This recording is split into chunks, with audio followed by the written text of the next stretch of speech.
Disease का मतलब सिर्फ बीमार होना नहीं होता। डिजीज़ का मतलब होता है कि बॉडी के नॉर्मल फंक्शन का डिस्टर्ब हो जाना। बॉडी की सेल, टिश्यू या ऑर्गन नॉर्मल फंक्शन नहीं कर रहे होते हैं, तो वो कंडीशन डिजीज़ कंडीशन हो जाती है।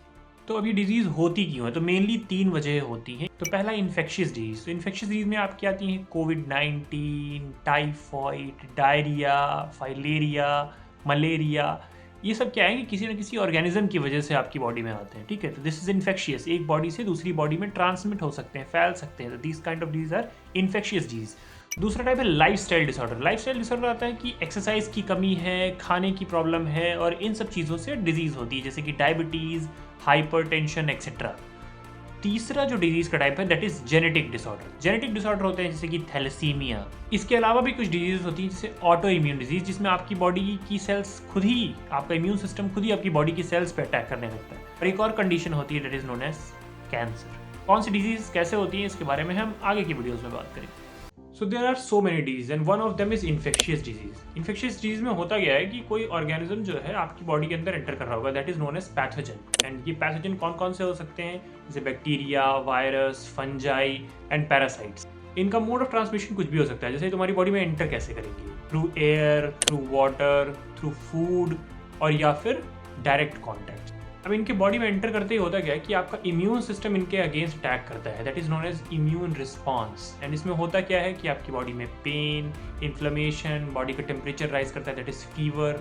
एंड अभी भी ये कंडीशन डिजीज कंडीशन नहीं होती। डिजीज कंडीशन इज व्हेन आपके इम्यून सिस्टम पे पैथोजन भारी पड़ना शुरू हो जाए या फिर आपके इम्यून सिस्टम को ये हरा देता है, then that condition is disease condition. इसीलिए हर इन्फेक्शन डिजीज नहीं होता, बट हाँ, हर इन्फेक्शियस डिजीज कंडीशन में इन्फेक्शन जरूर हो रहा होगा। तो पिछली वीडियो में हमने देखा कि डिजीज़ क्या चीज़ होती है और कौन कौन सी डिजीज़ एग्जिस्ट करती है। उसमें से एक डिजीज़ होती है आपकी लाइफस्टाइल डिसऑर्डर, ठीक है। हमने इन्फेक्शियस डिजीज़ देखा, हमने और डिजीज़ देखी, और एक टाइप की डिजीज़ थी लाइफस्टाइल डिसऑर्डर। लाइफस्टाइल डिजीज़ हमें मच्छर के काटने से नहीं होती, और ना ही किसी ऑर्गेनिज्म से होती है, और ना ही किसी आदमी के टच करने से होती है।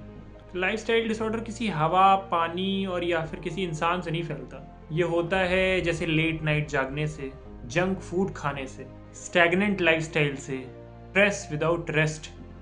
एंड ये सब रिजल्ट करता है डायबिटीज़ में, स्ट्रेस में, बीपी में, हार्ट डिजीज में। These kind of disease comes under lifestyle disorder. ये सब आपकी रूटीन बेस्ड डिजीज होती हैं, ये किसी एंटीबायोटिक से नहीं जाने वाली। ये तभी जाएंगी जब आप अपने लाइफस्टाइल में सुधार करो। And they grow up, you don't feel any kind of pain. Slowly slowly आपकी बॉडी में बिल्डअप होती रहती है और अचानक से फटती है किसी न किसी डिसऑर्डर के फॉर्म में, कि आपको मोटापा हो गया, आपको डायबिटीज हो गया।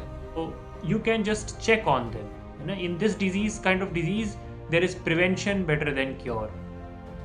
तो एक टाइप ऑफ डिजीज होती है जेनेटिक डिसऑर्डर। ये जेनेटिक डिसऑर्डर का तुम्हारे लाइफस्टाइल से कोई लेना देना नहीं है, और ना ही ये किसी ऑर्गेनिज्म से या किसी पैथोजन से तुम्हारी बॉडी में आती है। ये होती है आपकी किस्मत से, सॉरी, आपके जीन्स की वजह से, जो कि मिलता है तुम्हें विरासत में तुम्हारे पेरेंट्स के थ्रू। समझो बॉडी कोई एक सॉफ्टवेयर की तरीके से है, और उसके पीछे की जितनी प्रोग्रामिंग है उसमें कोई ना कोई फॉल्ट आ जाए या कोई मिस्टेक हो जाए, तो उसकी वजह से पूरा सॉफ्टवेयर मैल फंक्शन कर सकता है। कुछ ऐसी ही होती है जेनेटिक डिसऑर्डर। आपकी बॉडी के जीन्स जो होते हैं वो एक कोड की तरीके से काम कर रहे होते हैं, ठीक है, जो कि डीएनए से बना हुआ होता है। एंड बाई बर्थ, या तो आपके पेरेंट्स से थ्रू इनहेरिटेंस, इनहेरिटेंस मतलब आपको विरासत में वो चीज़ मिली हुई हो, और या तो आपके डेवलपमेंट के दौरान कुछ ना कुछ उसमें फॉल्ट आ जाए, कोई ना कोई एरर हो जाए उस कोड में। Through that disease comes into your body.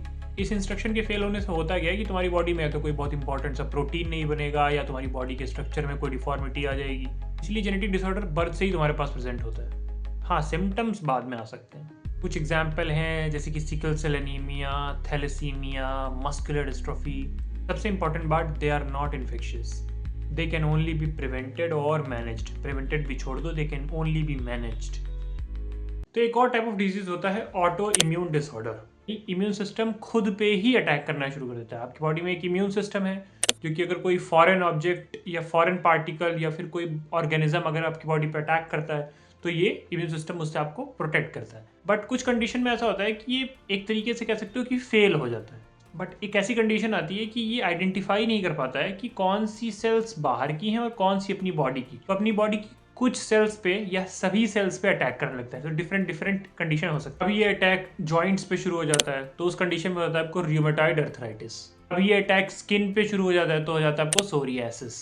कभी बहुत डिफरेंट सभी ऑर्गन्स पे होने लगता है तो उसे बोलते हैं लूपस। होता एक्चुअली क्यों है? क्योंकि आपका इम्यून सिस्टम फेल करने का रीज़न होगा, जैसे कि मैंने आपको अपने लास्ट वीडियो में बताया था कि आपकी बॉडी के जो फंक्शंस हैं उसको कोड करते हैं आपकी जीन्स। अगर उन जीन में थोड़ा सा कुछ प्रॉब्लम होता है जिसकी वजह से ये कंट्रोल मैलफंक्शन कर जाता है, उस वजह से प्लस कुछ इन्वायरमेंटल कंडीशंस भी उसमें एक्ट करती हैं, यानी आपके वातावरण का। तो ये दोनों चीज़ें मिक्स होकर के कॉम्बिनेशन से होता है आपको ऑटो इम्यून डिसऑर्डर। शुरू में ये अटैक धीरे धीरे होता है तो इसके सिम्टम भी बहुत धीरे धीरे आ रहे होते हैं, बट आगे चल करके ये सिम्टम्स काफ़ी स्ट्रांग हो सकते हैं आपकी बॉडी में। ऑटो इम्यून डिजीज़ का वैसे तो कोई क्योर नहीं होता है अभी तक। इसको राइट डायग्नोसिस से, रेगुलर ट्रीटमेंट से, या फिर कुछ इम्यूनो सप्रेसेंट, आपके इम्यून सिस्टम को सप्रेस करने वाली मेडिसिन दे करके इसको कंट्रोल किया जा सकता है। पेशेंट अपनी नॉर्मल लाइफ जी सकता है इनके भरोसे। तो बड़ी कमाल की और बड़ी फेमस डिजीज़ के बारे में आपने सुना ही होगा, दैट इज़ कैंसर। कैंसर किसी वायरस से नहीं होता, किसी बैक्टीरिया से नहीं होता। कैंसर कोई इन्फेक्शन तो है नहीं, ना ही ये एक बॉडी से दूसरी बॉडी में फैलता है। कैंसर तुम्हारी बॉडी की सेल्स की वजह से ही हो रहा होता है। समझो एक सिटी है जिसमें बहुत सारे सिटीजन्स रह रहे हैं और उनको कुछ रूल्स फॉलो करने हैं। कब आपको काम करना है, रोड पे आपको कैसे चलना है, कब आपको जॉब छोड़ करके रिटायर हो जाना है, एक्सेट्रा एक्सेट्रा। और अगर कोई काम ना छोड़ना चाहे, रिटायर ना होना चाहे, ऐसी कुछ सिचुएशन आपकी सेल्स की हो जाती है कैंसर की कंडीशन में। होता क्या है कि सेल्स के पास एक सेट कमांड होता है कि आपको इस टाइम पे ग्रो करना है, इस टाइम पे अपने लाइफ के फंक्शंस करने हैं और इस टाइम पे मर जाना है। बट जो सेल्स ये रूल फॉलो नहीं करती हैं वही बन जाती हैं कैंसरस। उनमें अनकंट्रोल्ड डिवीजन शुरू हो जाता है। अब ऐसा आपको पता ही है कि क्यों होता है। ऐसा होता है म्यूटेशन से। ये म्यूटेशन क्यों होती है? क्योंकि डीएनए में आपके कुछ ना कुछ कॉपी के दौरान एरर आ गया है, वो कंडीशन से आपको म्यूटेशन हो जाता है। आसान भाषा में समझे तो होता इसका रिजल्टेंट ये है कि सेल्स को ये सिग्नल मिलना बंद हो जाते हैं कि अब तुम अपना डिवीजन बंद कर दो। वो सेल रिस्पॉन्स में क्या करती है कि वो अनकंट्रोल्ड डिवीजन करती है। तो कहती है भाई मैं तो डिवाइड होने वाली हूँ, मुझे कोई रोक नहीं सकता। सेल्स को ऐसे रिबेलियस कंडीशन में पहुंचाता कौन है? कौन सी वो चीज़ें हैं? तो ऐसी चीज़ें जो म्यूटेशन कॉज करती हैं, जिसकी वजह से कंडीशन आती है, things are known as mutagens. होती कौन सी हैं? That can be smoking, pollution, radiation, prolonged stress. Ultimately इन्हीं चीज़ों से म्यूटेशन कॉज होता है। इंपॉर्टेंट बात यह है कि हर म्यूटेशन से कैंसर नहीं हो जाता है। आपकी बॉडी में बहुत सारे ऐसे कंट्रोल मैकेनिज्म हैं जिनकी वजह से ये एरर कंट्रोल होती रहती है। और साथ में आपका इम्यून सिस्टम भी ऐसी सेल्स को अगर कोई सेल्स अनकंट्रोल डिवीजन करना शुरू कर देती है तो वो उसको इम्यून सिस्टम रिमूव करने की कोशिश भी करता है। जहाँ पे ये रिपेयर सिस्टम और ये इम्यून सिस्टम फेल होना शुरू होते हैं, ऐसी कंडीशन में होता है आपको कैंसर। अच्छी बात यह है कि अगर कैंसर का अर्ली डिटेक्शन कर लिया जाए तो इसके ट्रीटमेंट कुछ हद तक पॉसिबल हैं।